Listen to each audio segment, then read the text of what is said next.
All right, guys, and here we have it. Johnny Depp himself is stepping up to the stand. He's going to be sworn in. You are watching this live, raw, and unfiltered here on Live Now from Fox. Let's go ahead and listen into that audio inside the courthouse in Fairfax, Virginia. You're here today. Yes. About 6 years ago, Ms. Heard made some quite heinous and disturbing, brought these disturbing criminal acts against me that were not based in any species of truth. It was a complete shock that it just didn't need to go in that direction, as nothing of the kind had ever happened, though the relationship, there were arguments and things of that nature, but never did I myself reach the point of striking Ms. Heard in any way, nor have I ever struck any woman in my life. And so at the time, because the news of this, her accusations had sort of permeated the industry and then made its way through media and social media, became quite a global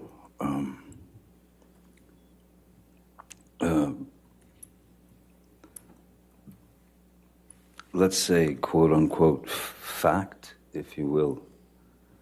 And since I knew that there was no truth to it whatsoever, I felt it my responsibility to stand up not only for myself in that instance, but stand up for my children, who at the time were 14 and 16, and so they were in high school, and I thought it was diabolical that my children would have to go to school and have their friends or people in the school approach them with the infamous People magazine cover with Ms. Heard with a dark bruise on her face. And then it just kept,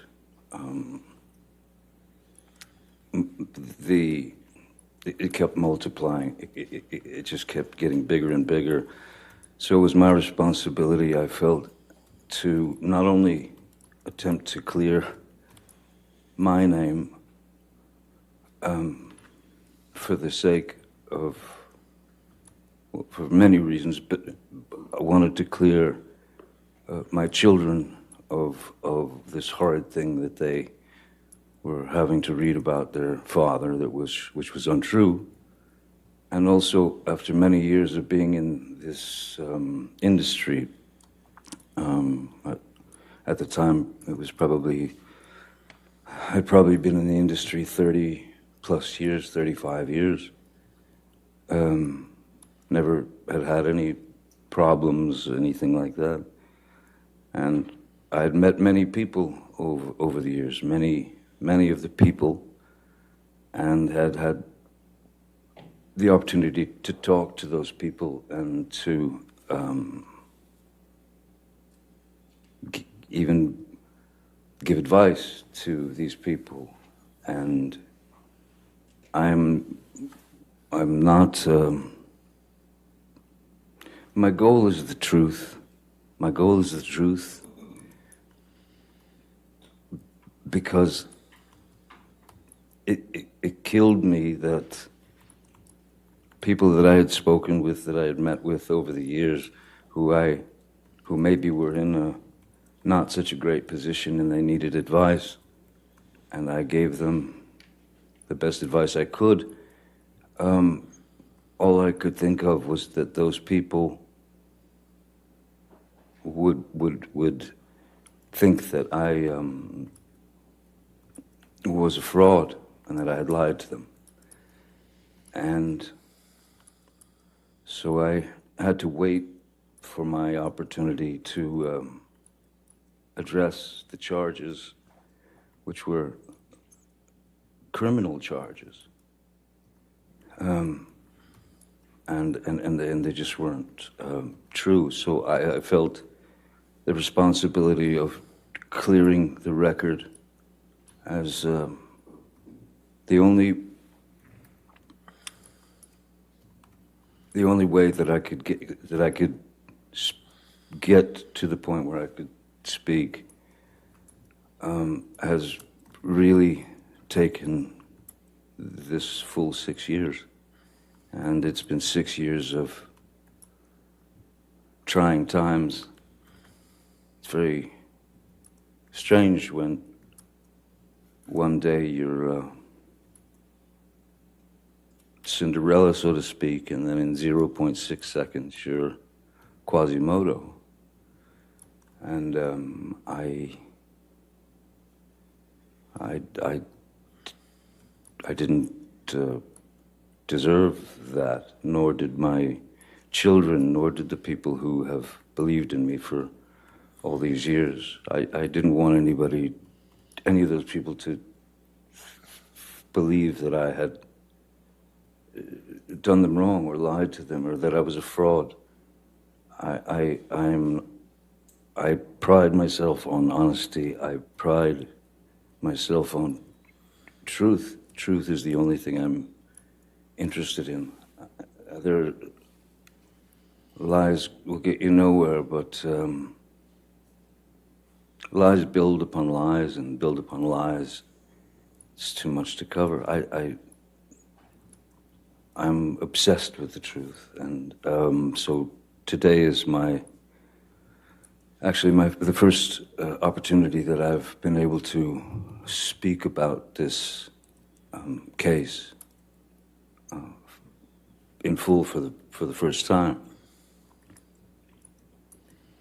Mr. Depp, how do you feel about the intimate details of your life being aired in this process?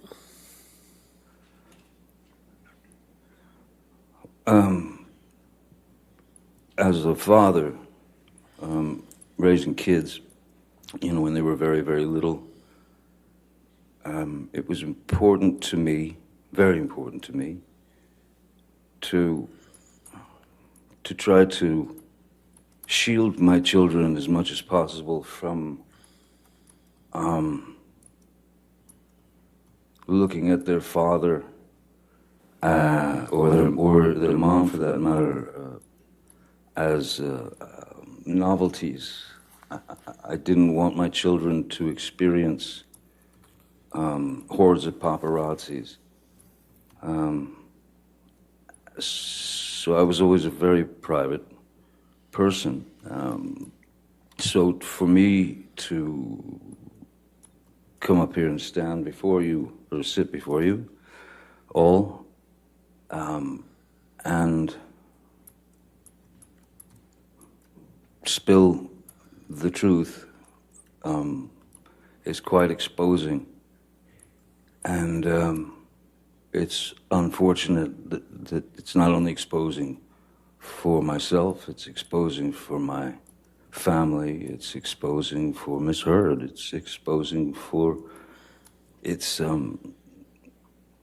it never had to go in this direction. And so I can't say that I'm embarrassed because I know that I'm doing the right thing. Now, Mr. Depp, I'd like to turn a bit to your upbringing. We heard a bit from your sister Christy last week, but can you please tell the jury in your own words about your childhood upbringing? I had a very interesting childhood, one that I thought was normal until a certain age. My mother, I was born in Kentucky, and then we moved, in which we moved around quite a lot when I was a kid. So you were always just, my mom had this, her feet were on fire and she had to move, you know, so we moved constantly. So you were always the new kid, and that wasn't ever particularly pleasant. Then we moved to Florida, South Florida, when I was about 7 or 8.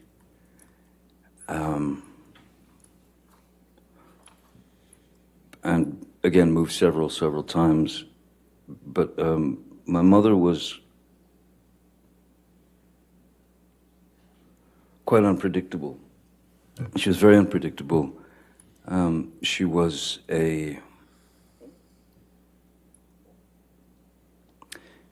she had the ability to be as cruel as anyone can be with all of us. That is to say, my sister Christy and my brother Danny and my sister Debbie, and also my father. So, essentially, she was, she could become quite violent, and she was quite violent, and she was quite cruel, and though there was physical abuse, certainly, which could be in the form of an ashtray being flung at you, you know, it hits you in the head, or you'd get beat with a high-heel shoe or a telephone or whatever's handy. So in our house, there was no, we were never exposed to any type of safety or security.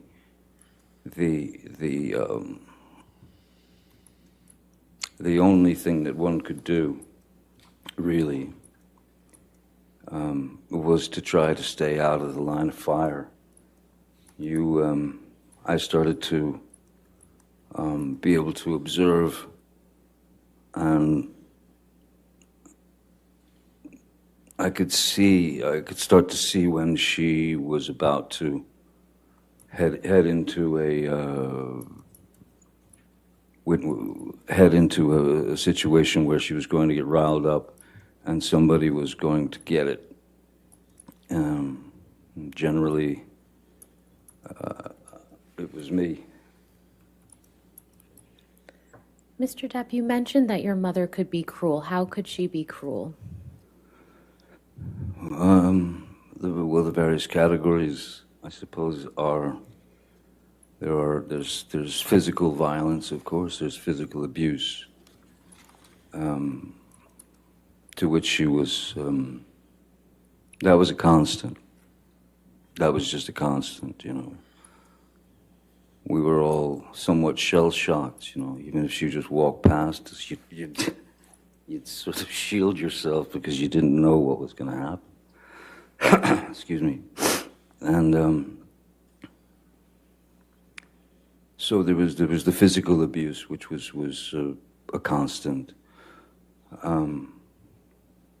There was quite a lot of verbal abuse. There was quite a lot of name calling and bullying.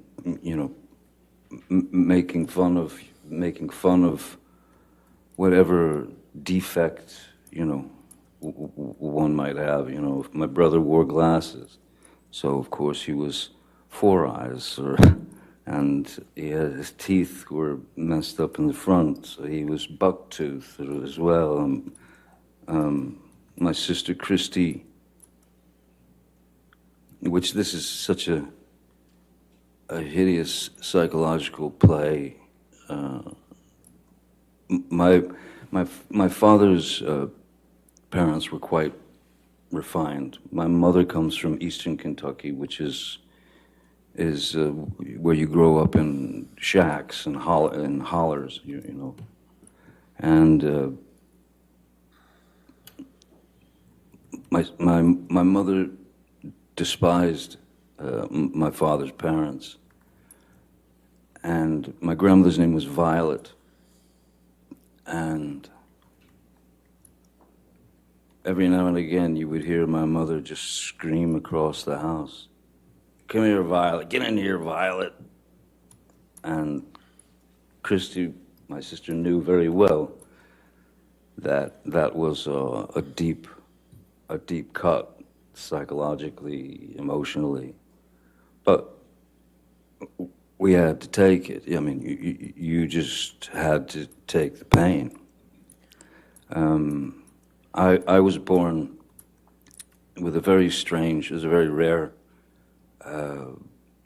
thing in my eye, as the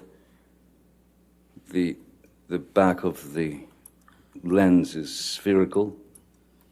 Normally, is spherical. So in this eye is normal. This eye, I was born with a more conical lens, so my brain never learned to see out of my left eye, and they noticed when I was about 3, 4, that I had a lazy eye, a wandering eye, and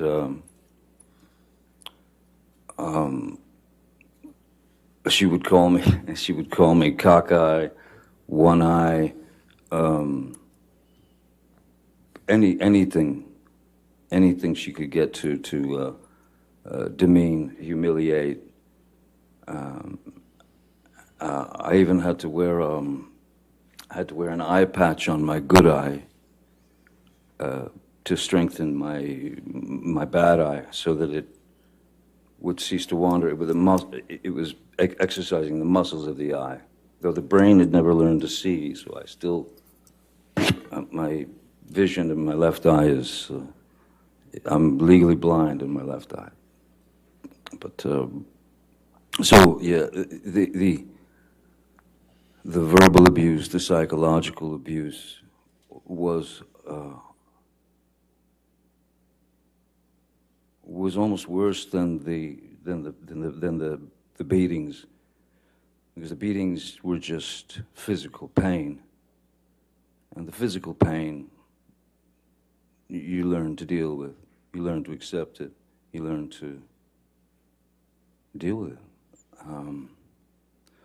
But the psychological and emotional abuse, that's what kind of tore us up, I think. What about your father? What was he like? My father was a very kind man. In fact, my father's still alive. He's a very kind man. He's a very quiet man. In fact, he's very shy. Not a confrontational person in any way. And when Betty Sue, my mother, would go off on a tangent toward my father, and of course in front of the kids it was no matter to her. He amazingly remained very, very stoic, and never, as she was rationing him with horrible things, he stood there and just looked at her while she delivered the pain, and he swallowed it. He took it. There was never one moment, never a moment when my father lost control and attacked my mother or hit my mother or even said a bad thing to my mother. The things that I witnessed were, there were a couple of times when it got too far, that I could see his eyes welling up as he was staring at her, saying nothing. And then the most that he would do is he would punch a wall. I once saw him punch a wall and shatter his hand because it wasn't drywall. It was proper concrete and steel wire and rebar and things of that nature. And but still, never touched her, never argued with her. He remained a gentleman. And to me, as a 5-year-old boy, I kept thinking to myself, I kept wondering why does he take it? How does he take this? And why doesn't he leave her? But he didn't, you know. He was able to maintain his calm and his composure. He was able to maintain his relationship with his children. He was a good man. He is a good man. You mentioned that you saw your father punch a wall. How many times did you witness that? I mean, out of,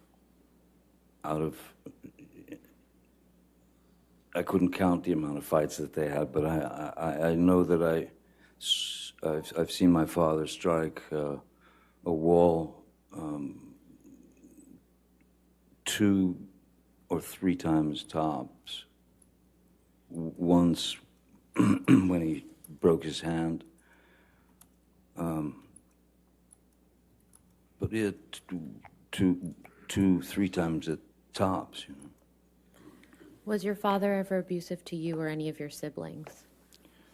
No, my father was not an abusive man.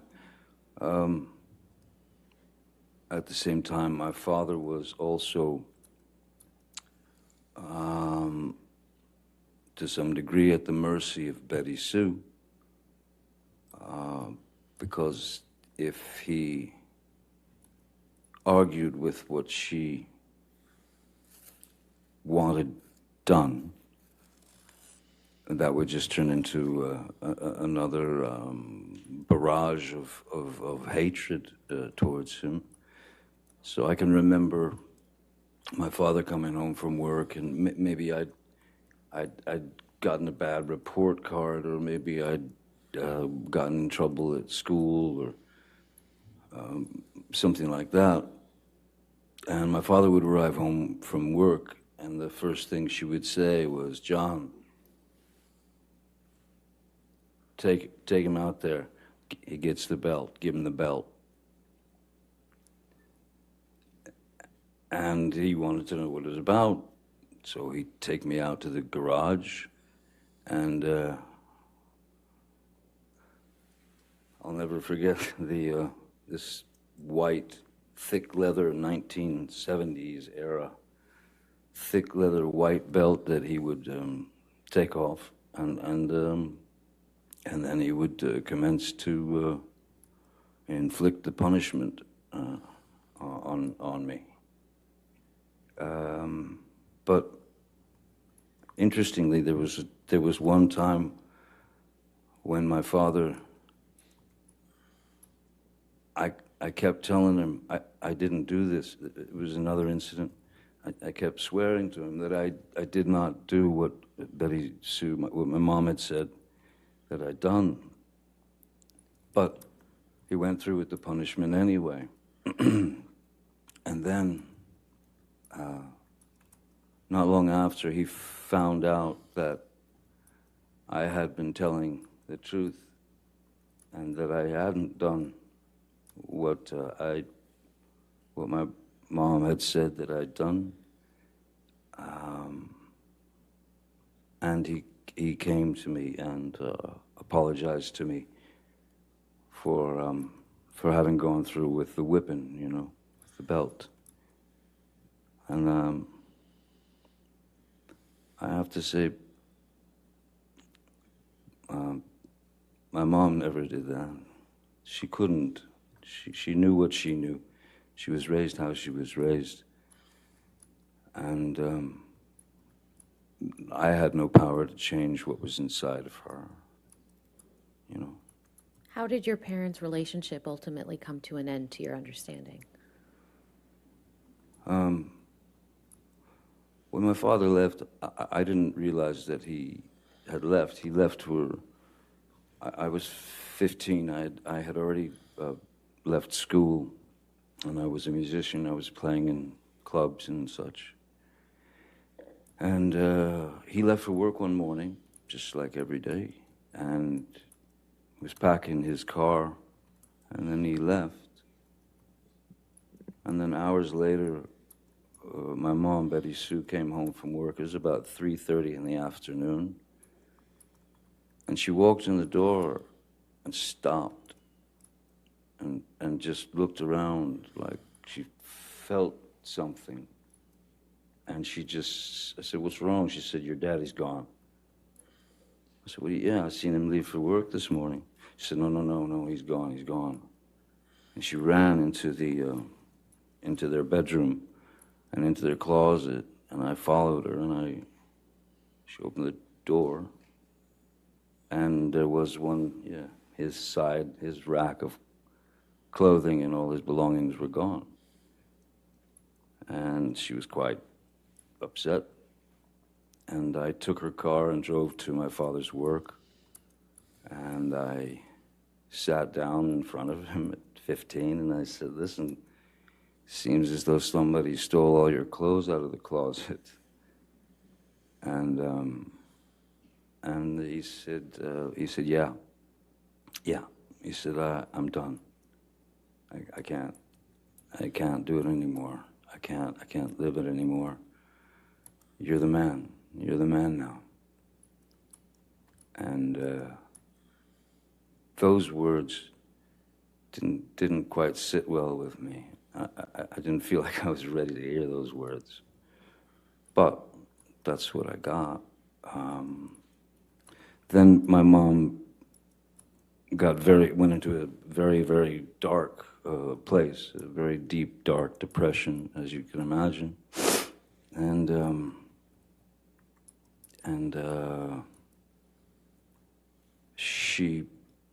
one afternoon I woke up, I'd fallen asleep, and I woke up and walked out into the living room, and I saw my mother,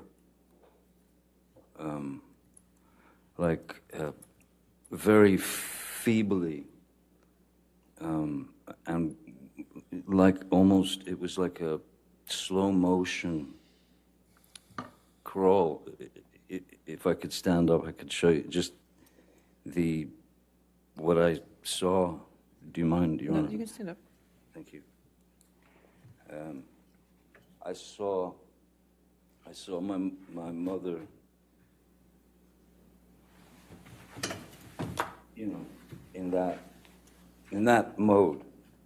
So instantly, I knew that something was dreadfully wrong, and there was drool coming out of her mouth. And as I was about to run and call, the front door busted open, and my uncle and two paramedics came in and threw her on the gurney and whisked her out of the house to get her to the hospital to pump her stomach. She had swallowed a multitude of pills to try to take herself out, to try to commit suicide. And when she got out of the hospital, she was a small firecracker of a woman. She was about 5'2". But when she got out of the hospital, the depression was so deep. She was down to, like, she lived on the couch and she weighed about 70 pounds. And that, all that imagery spun into my head at that time, that I thought that was in my head at the time, I thought that was a cowardly way for my father to have left. And I was deeply upset by that. Until my father and I had a conversation years later where I asked him what really happened, how did it happen when I was older. And he told me the story. Your Honor, may we approach? Sure.